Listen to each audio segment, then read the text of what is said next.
Tom Cruise has solidified his place as one of Hollywood's biggest stars. However, while his career continues to soar, his personal life has frequently made headlines, with high-profile divorces and relationships often in the spotlight. One of the most surprising stories involves the fallout between Cruise and Russell Crowe, once close friends. After all the tension in the Mummy set, Russell Crowe finally breaks the silence on Tom Cruise and explains why he does not like him. Watch till the end to find out. Tom Cruise is a well-known American actor and producer with versatility in diverse roles like Top Gun, Maverick, Edge of Tomorrow, and the Mission Impossible franchise. He often performs his own stunts and has been in many classic films too, like Jerry Maguire, Risky Business, Valkyrie, and A Few Good Men. Due to his prowess in acting and stunts, he has been nominated for an Oscar 4 times and received acclaim for many other roles like Magnolia and Born on the 4th of July. Even though he gained a lot of fame in his movies, Tom Cruise's personal life has always been under the spotlight. He has been married 3 times and divorced twice, and his marriages to Nicole Kidman and Katie Holmes have attracted a lot of attention. He's also known for his strong support of Scientology. It would surprise you that some celebrities hate Tom Cruise so much they don't want to be in the same room with him. Rob Lowe has revealed that he does not like Tom Cruise because he's overly competitive, and Brooke Shields has beef with him ever since The Mission Impossible actor called her irresponsible because she used antidepressants to deal with postpartum depression. But one person who does not like Tom Cruise and is not afraid to admit it is Russell Crowe. Russell Crowe is a well-known award-winning actor and filmmaker known for his intense performances. The New Zealand-born Australian actor has stolen the hearts of many with his ruggedly good looks and impressive movie performances.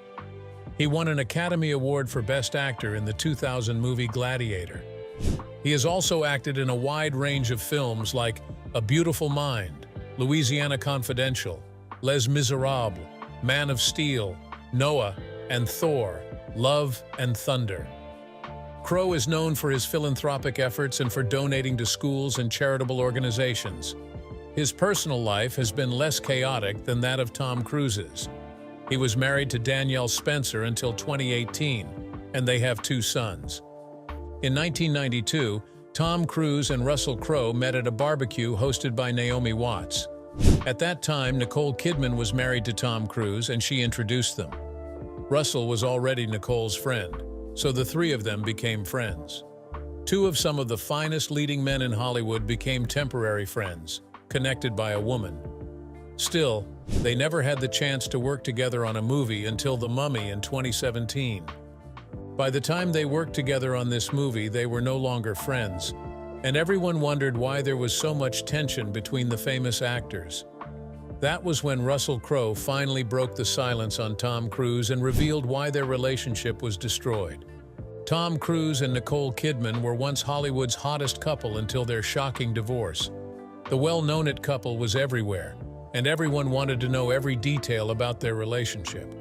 At that time, Tom was already one of the elites in Hollywood, but everyone wanted to know who stole his heart. Tom Cruise and Nicole Kidman first met in 1989 on the set of Days of Thunder. They fell in love and dated for a year.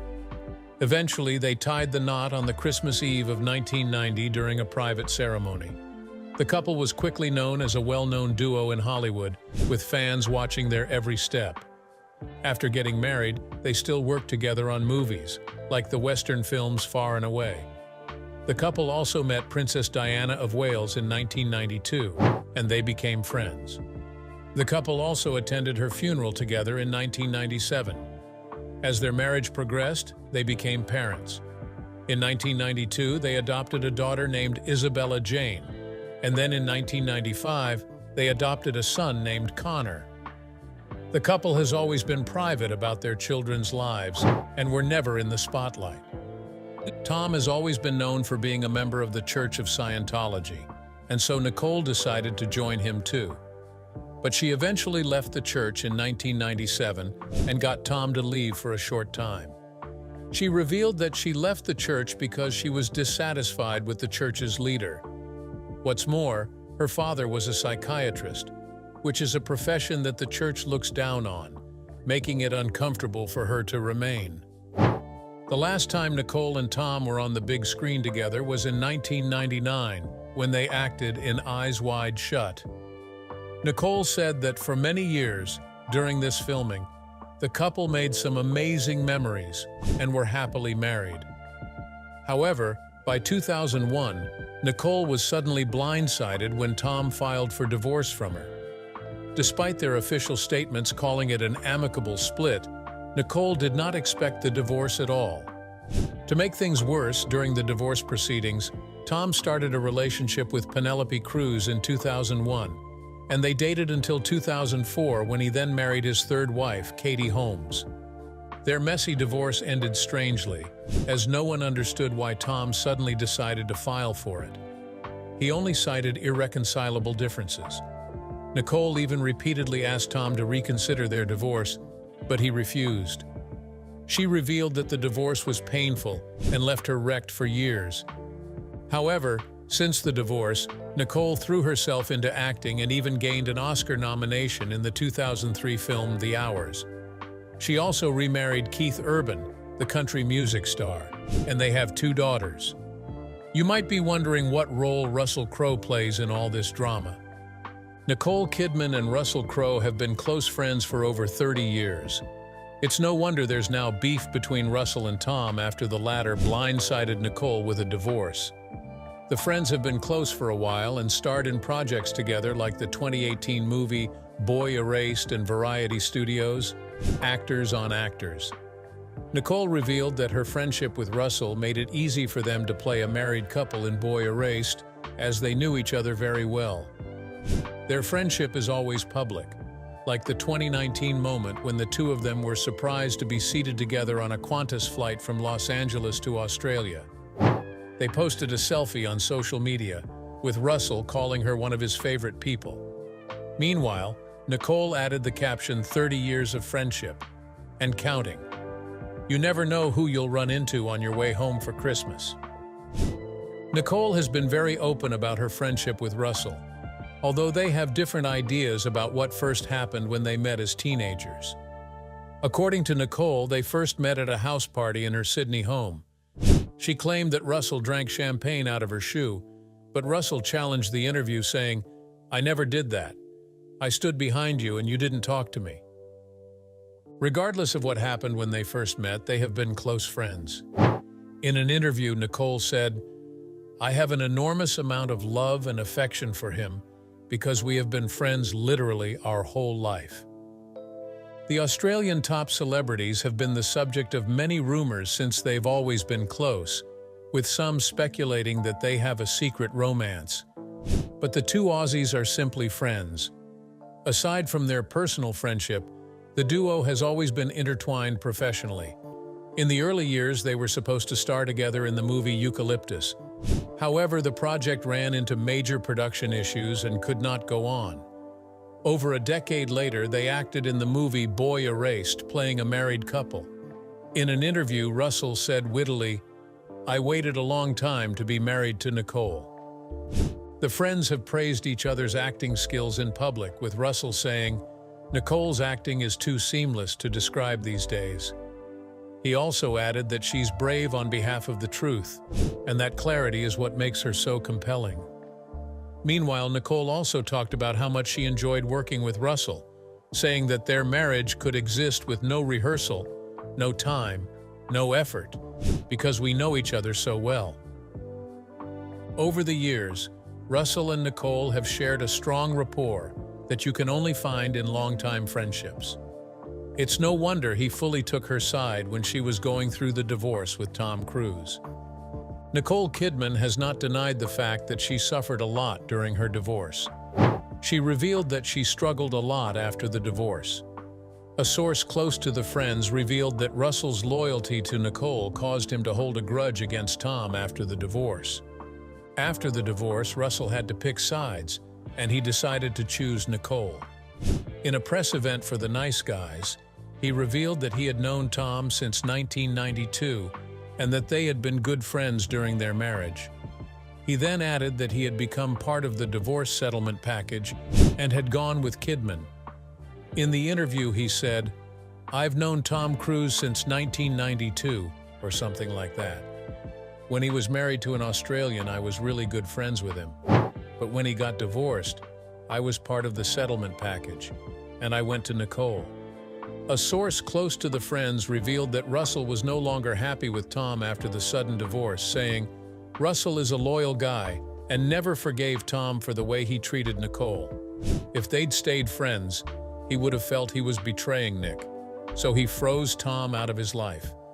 He is very protective of his friend and hasn't been able to stand Tom for years."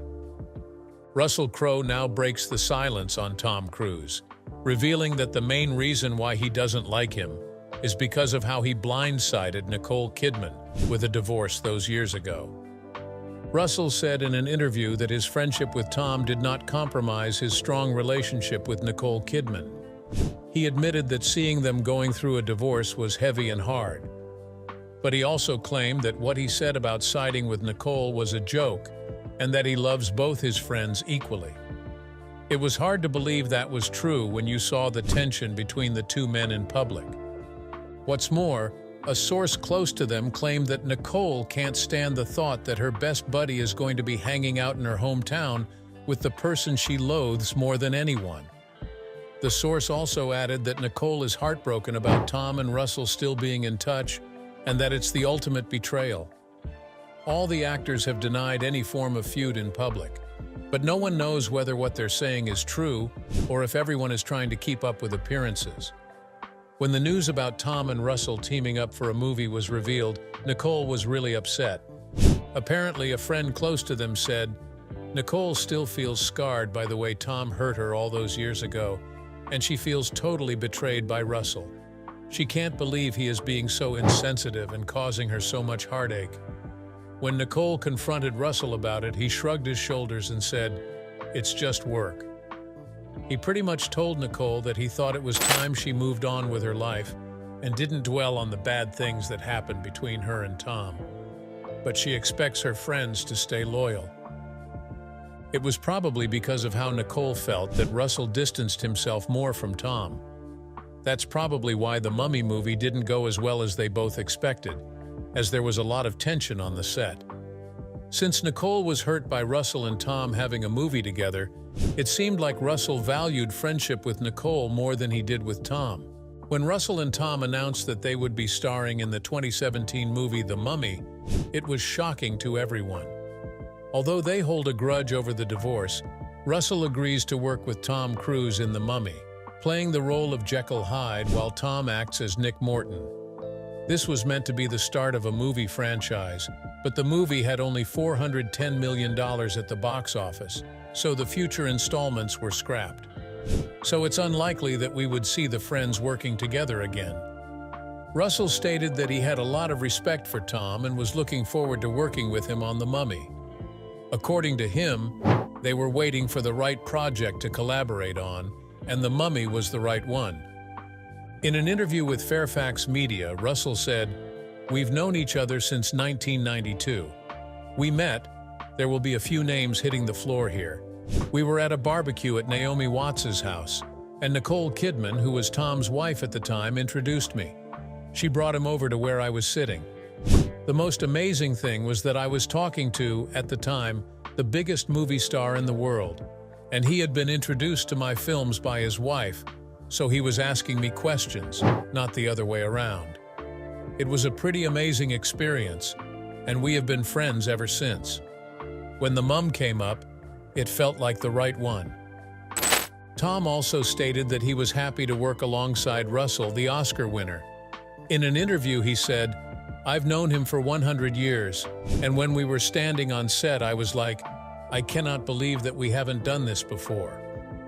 When he said he would play Dr. Jekyll, I was so excited to see what he would do with that character and have the opportunity to finally work with him. When talking about the movie filming, Russell said that they enjoyed the fight scenes the most. He laughed, saying, "We smacked the shit out of each other." In an interview with Fairfax Media, they even had a bear hug and talked about Russell's sons, who were excited to meet Tom Cruise. The two of them were excited to work on the movie together, but that's not what others heard. Many of The Mummy talk about how there is a lot of tension during the shooting between Russell and Tom. For one, Cruise had an excessive amount of control over the shooting of this movie, and it was a classic case of a movie star running amok. Since The Mummy didn't have a solid box office opening, many were blaming Tom because he had complete creative oversight on the movie, even dictating the smallest decisions on the set. On stage, Tom admitted his perfectionist tendencies, saying, "I don't just make a movie, I give it everything I have and I expect it from everyone else." According to different sources in the movie, Cruise controlled many aspects of the project, including script approval and post-production decisions. He also affected the film's strategy for marketing and release. Tom already has a reputation for being very controlling in Hollywood, and this might have led to a lot of tension between him and Russell. There were also cases of the two of them fighting during the movie's filming. They reportedly had tensions during this time, as Russell had a grudge against him due to the divorce between Tom and Nicole. Some sources also say that Tom controlling every aspect of the movie caused conflict with Russell. That's because Russell kept thinking that his character was unnecessary and that he was in the wrong movie. Some even say that the actors released their tensions whenever they had fight sessions, since they often did all their stunts together. This was the first and probably the last time that the public saw them on screen. Tom and Russell engaged in different fight scenes, one of which took 4 days to shoot. The director said, "Tom and Russell have been wanting to work together for 20 years. They talked about various projects, and they never quite came together. When this came up, they both were like, 'Absolutely, let's go.'" The physicality of shooting this scene over 4 days was really intense. Neither of them will take a stuntman on. They're both utterly committed. "We're doing this ourselves. There's not going to be any doubles." So now you're talking about, what if they injure each other? They're going to be slamming each other into walls, into glass, into tables. You don't just want to stage a fight where they're in a contained space, punching. You want them to go around the room and destroy the place. Tom Cruise also shared a behind-the-scenes video from the movie, but what we saw was a showdown between Tom and Russell. It was confusing to many because they were both supposed to be on the same side. The teaser brought up a lot of questions about the movie, with many wondering whether this was acting or a real-life conflict. Eventually, the movie was released, but the performance was poor, so who knows when we will see these actors on the big screen alongside each other again. As there were many questions about Russell and Tom's relationship, one accusation was that Tom had recruited Russell into the Church of Scientology. But Russell later opened up, saying that this never happened. Russell had a very honest interview with People magazine talking about his life and when he was interested in the controversial church. He even went to Tom to ask questions about it since they were friends at that time. In the interview, the actor said, "From a young kind, I was quite interested in religion. When I met Tom Cruise when he was married to Nicole, we spent a bit of time together, so I thought I'd find out a little bit about what he was into. I found a video in the video store about Scientology and I watched it. It wasn't that informative. I brought it up with Tom and I thought he was really cool." He added, "He didn't try to sell me a pair of shoes, he just said, 'If it's something that interests you, you'll pursue it.' And I think that happens with any kind of religion if you come to it by your own discovery. I never ended up putting my 2 cents down on anybody's table. I've never graced Scientology's doorway." This helped to quiet down the rumors about Tom trying to indoctrinate Russell into the church, as he admitted that there was no pressure or attachment. The revelation about the interest in the church was pretty surprising, and helped to remove some of the pressure on the actors. There were also a lot of rumors that the Church of Scientology caused a rift between Tom and Nicole in their marriage. Apparently, in a book by former Scientologist Mike Rinder, the church's leader arranged the courtship between them. He also claimed that a high-ranking church member was tasked with forcing Nicole to agree to the divorce so that Tom could move on. There were some unfounded rumors, too, saying that the church was happy when Tom and Nicole split because Nicole had been pulling Tom away from the church. Rinder wrote in his book that Tom was gradually drawn back into the world of Scientology. But this led to a wider distance between Tom and Nicole. Although Nicole came to the church with Tom, she was not particularly eager to be a part of the community. The church was threatened by Nicole's influence over Tom, as he was the most prominent celebrity in their church. There were unfounded claims saying that the church was spying on them and tapping their phones, but these rumors were denied by the church. The church also denied everything that Mike Rinder had said about Nicole, Tom, and Russell. For an emperor, while these personal extravagances reflected his excesses, they also showcased the engineering marvels of the Roman Empire under his rule. But the first thing that showed he was unhinged is his obsession with worship. Treatment as a deity. Under Caligula, Rome descended into a reign of terror. Thousands were executed under his orders, and his obsession with power extended into the realm of religion. While most Roman leaders had grown less zealous about their pagan traditions, Caligula fully embraced and reverted to the ancient practices. He didn't stop there. He declared himself a living god, complete with temples, rituals, and statues erected in his honor. In his mind, being a deity came with some unique perks. As a god, he believed he was beyond accountability. To cement his godlike image, Caligula had the heads of various statues of Roman deities removed and replaced with his own likeness. This was a blatant display of his belief in his divine supremacy. In Rome, 2 temples were dedicated to the worship of Caligula. One of these, the Temple of Castor and Pollux, was even physically connected to his imperial residence. Caligula would occasionally appear there, presenting himself as a living god to the public in grand theatrical displays. But perhaps the most controversial act of his so-called divinity was his decree to place a statue of himself inside the Jewish temple in Jerusalem, a sacred place where no graven images were allowed. This was a deeply provocative act, echoing the events that had sparked the Hasmonean revolt 2 centuries earlier. Rebellion seemed inevitable. However, Caligula's childhood friend, Herod Agrippa I, stepped in. Having grown up alongside Caligula in Rome, Agrippa used their connection to plead with the emperor. Surprisingly, Caligula listened. The order was withdrawn, and Jerusalem became the one place in the empire where Caligula's statue did not appear. This rare moment of reason amid Caligula's madness likely prevented an outright revolt in Judea, but it didn't change the fact that his reign had become a dangerous mix of megalomania and terror. It wasn't enough for him to just be seen as a god. He wanted to demonstrate his supremacy over other gods. Among the many bizarre episodes that defined Caligula's reign, none stands out quite like his so-called War on Neptune. Around AD 39, while campaigning in Gaul, Caligula appeared poised to achieve a great military feat: the invasion of Britain. This would have been a monumental step for Rome, securing valuable resources and extending the empire's reach. But what unfolded on the shores of the English Channel baffled even his closest advisors. Instead of preparing his legions for a proper invasion, Caligula ordered them to line up along the coastline, not to battle an enemy army, but the sea itself. According to the historian Suetonius, the emperor commanded his soldiers to attack the waves with their swords, as though Neptune, the god of the sea, was their adversary.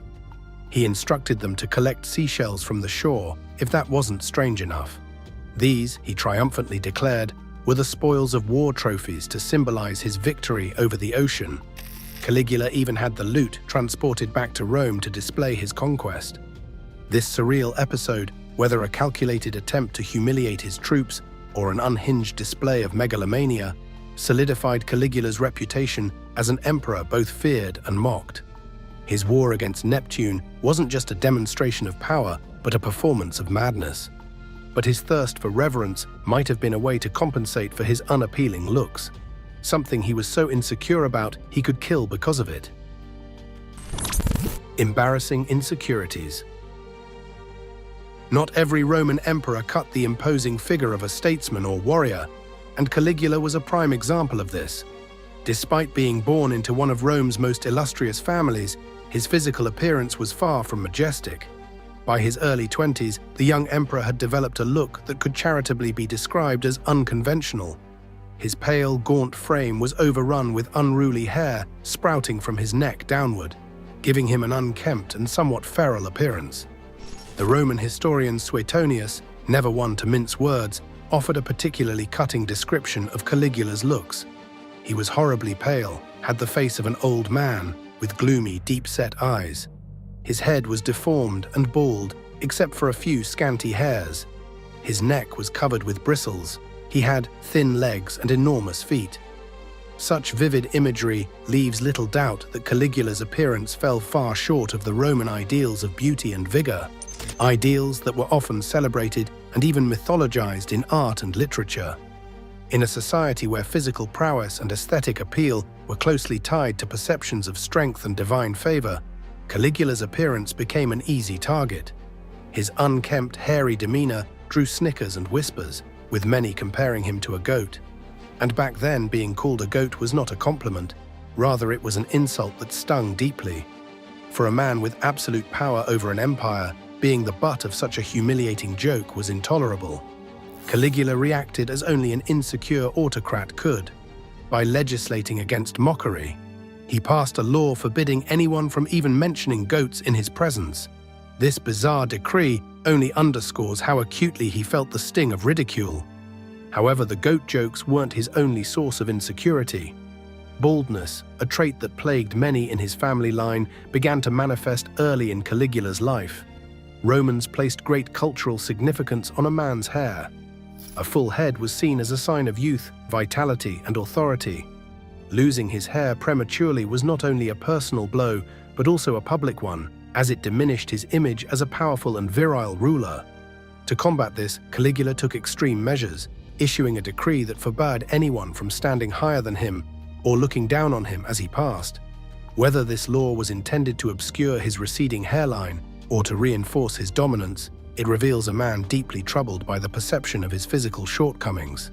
Caligula's insecurities didn't stop at legislative decrees. Obsessed with projecting an image of fearsome authority, he reportedly practiced fierce and intimidating expressions in front of a mirror. This was no small task in an empire where an emperor's image could inspire either reverence or rebellion. Caligula's fixation on his appearance and its role in maintaining his grip on power paints a picture of a ruler whose ego was as fragile as his authority was absolute. These glimpses into Caligula's psyche reveal the contradictions of his rule. On one hand, he wielded immense power, commanding the lives of millions and dictating the fate of an empire. On the other, he was haunted by insecurities over his looks, his hairline, and the cruel barbs of those around him. The goat jokes, harmless as they may seem, struck at the very core of his fragile self-image. For a man as ruthless as Caligula, those jokes were no laughing matter. His reign was marked by tyranny, cruelty, and the elimination of those who crossed him, and one can only imagine the fates of those foolish enough to flout his edicts or mock him openly. Caligula ruled with an iron fist, but his physical insecurities revealed the chinks in his psychological armor, proving that even an emperor couldn't escape the weight of his own vanity. Killer entertainment. One thing Caligula loved above all else was being entertained, and he was willing to go to extraordinary lengths to ensure his amusement. In an era where spectacle and violence often intertwined, there was no greater source of entertainment than the gladiator games at the Colosseum, the grand arena that stood as a testament to Rome's wealth, power, and penchant for blood sport. Caligula never missed his share of gladiatorial combat. The emperor's attendance at these events was more than just a diversion. It was a performance of imperial power. He relished the ability to manipulate life and death from his elevated seat. But even that wasn't enough to satisfy his thirst for excitement. To make the games more exhilarating, he sometimes turned the audience itself into unwilling participants. Without hesitation, Caligula would order some of his guests to be thrown into the arena to face armed gladiators. This wasn't a rare occurrence. According to historical accounts, his targets ranged from ordinary citizens to Rome's elite. If his mood struck him, he would even toss senators into the arena to fight for their lives. For the members of Rome's ruling class, this wasn't just a matter of humiliation, it was a life-or-death struggle staged for Caligula's amusement. the thought of Rome's most powerful men being reduced to desperate combatants in a bloody spectacle only served to heighten the emperor's twisted delight. When the suffering of others still failed to quench his need for thrill, Caligula would take matters a step further by joining the action himself. Suetonius, one of Rome's most notable historians, recounts how Caligula didn't merely spectate, but occasionally stepped into the arena. In one infamous instance, he fought a gladiator named Mumillo, a match designed to showcase the emperor's supposed superiority. The duel was a farce from the outset.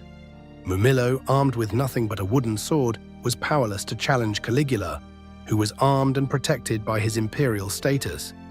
At one point during the fight, Mumillo fell to the ground, a staged gesture of submission. But for Caligula, the performance was not complete without a shocking twist. Instead of showing mercy, he pulled out a real dagger and stabbed